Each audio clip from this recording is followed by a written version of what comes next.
آقا دو عالم صلی اللہ علیہ وسلم نے ارشاد فرمایا کہ جس طرح لوہے کو زنگ لگتا ہے اسی طرح دل بھی خراب ہوتا ہے، تو کیسے اس کا علاج، روحانی علاج یہ بتایا گیا کہ قرآن کریم کی تلاوت کرنا اور کثرت سے موت کو یاد کرنا۔ اس ماہ مبارک میں نزول قرآن کا مہینہ ہے، جس میں اللہ سبحانہ و تعالیٰ نے اپنے کلام کو نازل کیا۔ اسی لیے حدیث شریف میں آیا کہ محمد مصطفیٰ صلی اللہ علیہ وسلم نے یہ ارشاد فرمایا کہ حشر کے دن، یوم القیامہ کے دن، روزہ اللہ سے کہے گا کہ یا اللہ، میں نے اس کو دن بھر بھوکا رکھا، تو اس سے راضی ہو جا۔ پھر قرآن اس شخص کے بارے میں کہے گا کہ یا اللہ، میں نے اس کو رات بھر اپنے بستر سے دور رکھا، تو اس سے راضی ہو جا۔ تو روزہ اور قرآن اپنے پڑھنے والے کے لیے اور روزدار کے لیے شفاعت کریں گے۔ بلکہ حدیث شریف میں آیا کہ رسول اللہ صلی اللہ علیہ وسلم نے ارشاد فرمایا کہ قرآن، جس کے سینے میں قرآن نہیں ہے وہ ایک ویران گھر کی طرح ہے۔ رسول اللہ صلی اللہ علیہ وسلم نے ارشاد فرمایا کہ اپنے سینوں میں قرآن کو رکھو، کیونکہ جس کے سینے میں قرآن ہوتا اس کو جہنم کی آگ نہیں چھوتی ہے۔ اور حافظ قرآن کے بارے میں رحمت للعالمین صلی اللہ علیہ وسلم نے ارشاد فرمایا کہ جو حافظ قرآن ہوگا وہ اپنے افراد خاندان کے 10 لوگوں کے لیے شفاعت کرے گا جس پر ان کے برے اعمال کے باعث ان پر جہنم کا فیصلہ ان پر کیا جا چکا ہوگا۔ تو میرے عزیز دوستوں اور بزرگوں، یہ نزول قرآن کا مہینہ ہے اور ہم تمام کو قرآن کریم کو پڑھنا ہے، اس پر عمل کرنا ہے اور باترجمہ پڑھ کر عمل کرنا ہے، کیونکہ اگر دین اور دنیا میں کامیابی کو حاصل کرنا ہے تو یہ بہت ضروری ہے کہ ہم قرآن اور سنت کے مطابق اپنی زندگیوں کو گزارے۔ بلکہ مجھے حدیث شریف یاد آ رہی ہے کہ قرآن کریم اللہ کے سامنے کھڑے ہو کر کہے گا کہ یا اللہ، تو اس سے راضی ہو جا۔ اللہ کہے گا کہ میں اس سے راضی ہو جا۔ پھر قرآن کریم کہے گا یا اللہ، تو اس کو عزت سے نواز۔ اللہ کہے گا کہ میں اس کو عزت سے نوازوں گا۔ پھر قرآن کریم کہے گا یا اللہ، تو اس کو وہ قیمتی لباس پہنا۔ اللہ سبحانہ و تعالیٰ اس پر بھی راضی ہو جائے گا۔ پھر قرآن کہے گا یا اللہ، اب تو اپنے فضل سے اس پر اور اپنے انعامات اور اکرامات سے نواز دے۔ تو میرے عزیز دوستوں اور بزرگوں، قرآن کریم کو پڑھنا ہے، عمل کرنا ہے، اور تبھی ہم جا کر اپنے گھر کے ماحول کو اور معاشرے کے ماحول کو اچھا رکھ پائیں گے۔ یہ ماہ رمضان کا دوسرا دہا شروع ہو چکا ہے، یہ مغفرت کا دہا ہے۔ اب نہیں معلوم کہ پہلے 10 دن میں رحمت مجھ پر یا آپ پر پوری اتری یا نہیں اتری۔ ہم اللہ سے صرف بھیک ہی مانگ سکتے ہیں کہ پروردگار، اپنے فضل سے، اپنے کرم سے تو پہلے دہے میں جو رحمت کا دہا ہے ہمارے گناہوں کو معاف فرما دے، ہمارے روزوں کو قبول فرما، ہمارے شب بیداری کو قبول فرما۔ یہ دوسرا دہا مغفرت کا دہا ہے۔ اور عزیز دوستوں اور بزرگوں، علماء کرام نے حدیث شریف کو بیان کیا۔ ابو داؤد شریف کی حدیث ہے کہ مغفرت کے تعلق سے حدیث شریف میں رسول اللہ صلی اللہ علیہ وسلم نے ارشاد فرمایا کہ مغفرت کے معنی یہ ہے کہ مسلمان توبہ کرے، اللہ سے، اللہ کے سامنے رجوع ہو جائے۔ اور حدیث شریف میں آیا کہ رسول اللہ صلی اللہ علیہ وسلم نے ارشاد فرمایا کہ اگر کوئی ریگستان میں سفر کر رہا ہے اونٹ پر، اور اچانک اس کا اونٹ اس سے گم ہو جاتا ہے، اور اس اونٹ پر اس کی غذا تھی، سفر کی، کھانا تھا، کپڑا تھا، پیسہ تھا، تو وہ شخص یہ سوچنے پر مجبور ہو جاتا ہے کہ اب اس ویران صحرا میں مجھے اپنی زندگی کو بچانے کے لیے کوئی چیز نظر نہیں آتی۔ وہ پریشان ہو جاتا ہے، فکر مند ہو جاتا ہے کہ اب میں اسی صحرا میں کہیں مر تو نہ جاؤں۔ تو اچانک اس شخص کو اگر اس کا اونٹ دکھ جاتا ہے تو کس طرح اس کو خوشی ہوتی ہے۔ تو رسول اللہ صلی اللہ علیہ وسلم نے فرمایا کہ جب گناہگار بندہ اللہ کی بارگاہ میں توبہ کرتا ہے تو اللہ اس طرح اس سے زیادہ خوش ہوتا ہے۔ تو میرے عزیز دوستوں اور بزرگوں، ہم تمام کو بشمول مجھے اللہ کے بارگاہ میں سر بسجود ہو کر ہم تمام کو اللہ سے بھیک مانگنے کی ضرورت ہے، اللہ کو راضی کرنے کی ضرورت ہے۔ یہ وہ ماہ مبارک ہے کہ جب رات ہوتی ہے تو رات جب شروع ہوتی ہے تو صبح تک اللہ کے فرشتے آسمانوں میں پکارتے ہیں کہ ہے کوئی جو اللہ کی رضا چاہتا ہے وہ اللہ کی رضا حاصل کر لے، ہے کوئی جو رزق چاہتا ہے وہ اللہ سے رزق کو طلب کرے، ہے کوئی جو اپنے گناہوں کی مغفرت چاہتا ہے تو اللہ سے اپنی گناہوں کی مغفرت کرا لے۔ میرے عزیز دوستوں اور بزرگوں، مغفرت کے سلسلے میں بہت سے واقعات ہیں جو میں نے علماء کرام کے ختموں کے پاس بیٹھ کر سنا، ان کی کتابوں میں پڑھا۔ مجھے یہاں پر حضرت ابو ہریرہ رضی اللہ تعالیٰ عنہ کا واقعہ یاد آ رہا ہے۔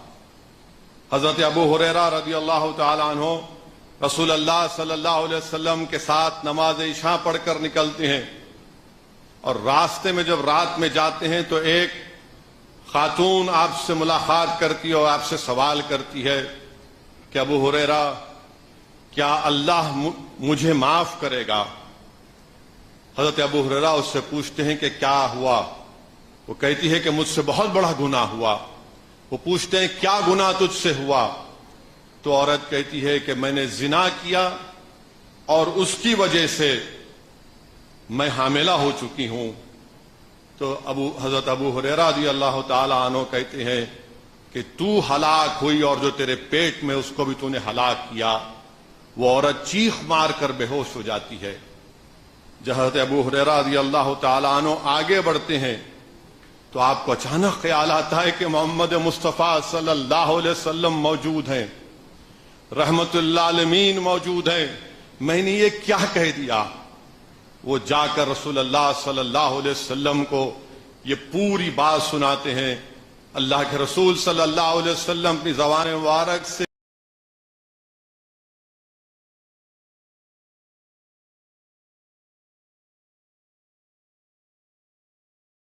کیا کہتے ہیں کہ ابو ہریرہ تو ہلاک ہوا اور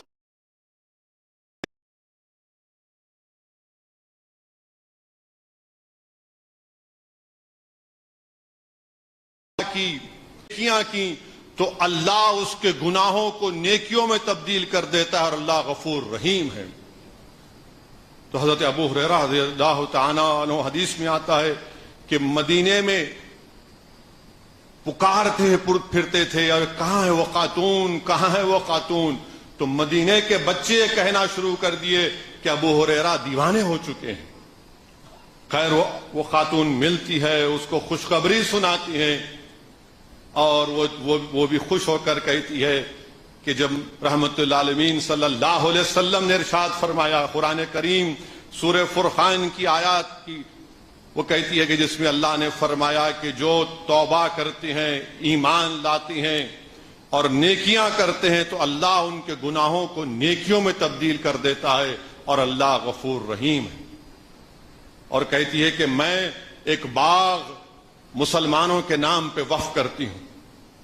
علماء کرام، محدثین، مفسرین نے لکھا اس بارے میں، حضرت ثناء اللہ پانی پتی رحمت اللہ علیہ نے لکھا کہ جب ایک مسلمان اپنے گناہوں سے پشیماں ہوتا ہے اور پانی پانی ہو جاتا ہے، حقیر سمجھتا ہے اپنے آپ کو، اور اپنے گناہوں کو یاد کر کر کے اللہ کے سامنے رو کر بھیک مانگتا ہے کہ اللہ مجھ سے گناہ ہوا تو میرے گناہوں کو معاف فرما دے، تو اللہ کی رحمت جوش میں آتی ہے۔ حدیث شریف میں آیا کہ حضرت ابو ذر رضی اللہ تعالی عنہ روایت کرتے ہیں کہ محمد مصطفیٰ صلی اللہ علیہ وسلم فرما رہے ہیں کہ جب اللہ کے سامنے حساب کتاب ہوگا، ایک شخص کو لایا جائے گا، اس کے سامنے اس کے چھوٹے گناہوں کا ذکر ہوگا، اور اللہ اس سے پوچھے گا کہ کیا تو نے گناہ کیے، چھوٹے گناہ؟ تو کہے گا کہ ہاں یا اللہ میں نے گناہ کیا۔ اللہ حکم فرمائے گا کہ اس گناہ کے عوض میں نیکی لکھو۔ اب اس کے ہر چھوٹے گناہ کو دہرایا جائے گا، وہ اقرار کرے گا اور اس کے نیکیوں میں لکھا جائے گا۔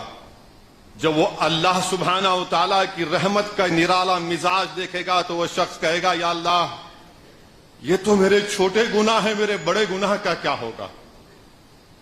تو حدیث شریف میں آیا کہ رسول اللہ صلی اللہ علیہ وسلم تبسم فرمائے اور اپنے دندان مبارک کو دکھایا کہ یہ جو امید پر یہ اللہ سے کہہ رہا تھا کہ اللہ میرا بڑے گناہوں کا کیا ہوگا۔ تو میرے عزیز دوستوں اور بزرگوں، میرے غیور نوجوان ساتھیوں، یہ ماہ مبارک میں ہم کو اللہ کو راضی کرنا ہے۔ یہ رمضان کا مغفرت کا دوسرا دہا ہے۔ یاد رکھو، شیطان کو اللہ نے جکڑ کر رکھ دیا، جہنم کے دروازوں کو اللہ نے بند کر دیا، جنت کے دروازوں کو اللہ نے کھول دیا۔ اگر آج ہم اللہ کی رحمت سے فائدہ نہیں اٹھائیں گے جو ہم تمام پر برس رہی ہے، اگر آج ہم اللہ سے رجوع نہیں ہوں گے، اپنی گناہوں کی اللہ کے سامنے مغفرت نہیں مانگیں گے، تو پھر کب مانگیں گے؟ میرے عزیز دوستوں اور بزرگوں، رسول اللہ صلی اللہ علیہ وسلم کے صحابی تھے حضرت ثعلبہ عبد الرحمن رضی اللہ تعالیٰ عنہ۔ وہ رسول اللہ صلی اللہ علیہ وسلم کے خادم تھے، کام کرتے تھے۔ رسول اللہ صلی اللہ علیہ وسلم ان کو ذمہ داریاں دیتے تھے۔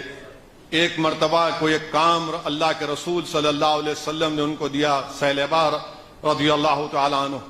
تو وہ جب جا رہے تھے تو کسی ایک انصار کے گھر میں ایک خاتون بیٹھی تھی، اس کی طرف نظر پڑی اور دیکھ کر ان کے دل میں ایک برا خیال پیدا ہوا، اور اچانک ان کا نفس، ان کا ضمیر ان کو جھنجھوڑنا شروع کر دیا۔ وہ پکار کر کہے کہ میں نے قناعت کی، میں نے رسول اللہ صلی اللہ علیہ وسلم کو میں کیا منہ دکھاؤں گا کہ میرے دل میں اس طرح کا برا خیال پیدا ہوا، اور رونا شروع کر دیے، اور روتے روتے جنگل میں چلے گئے۔ 40 دن جنگل میں روتے تھے، یا اللہ مجھے موت اس وقت تک مت دے جب تک تو مجھے معاف نہ کر دے۔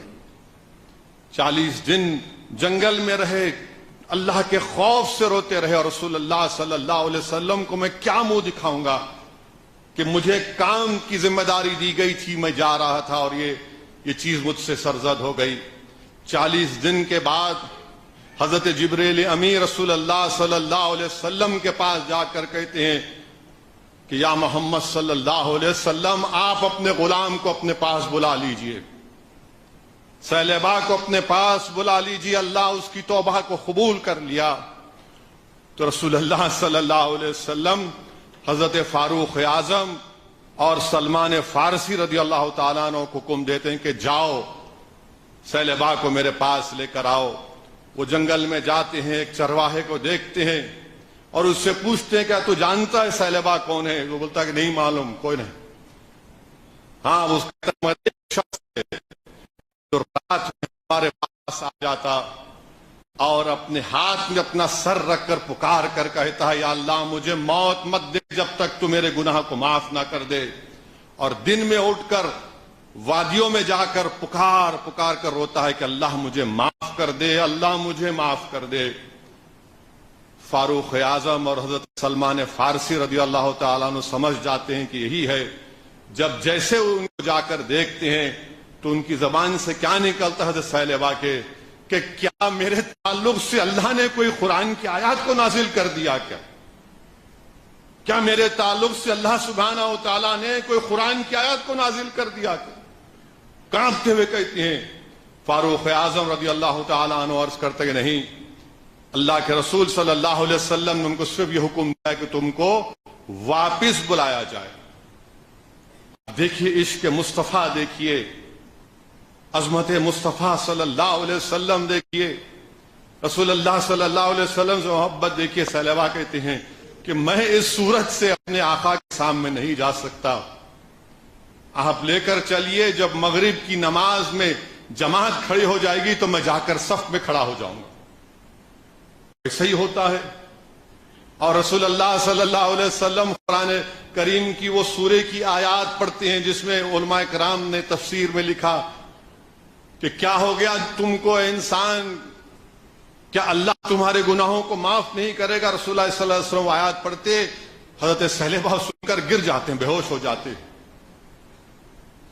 پھر اس کے بعد ان کو گھر لے کر جایا جاتا۔ رسول اللہ صلی اللہ علیہ وسلم پوچھتے فاروق اعظم سے کہاں ہیں؟ تو بولے رسول اللہ صلی اللہ علیہ وسلم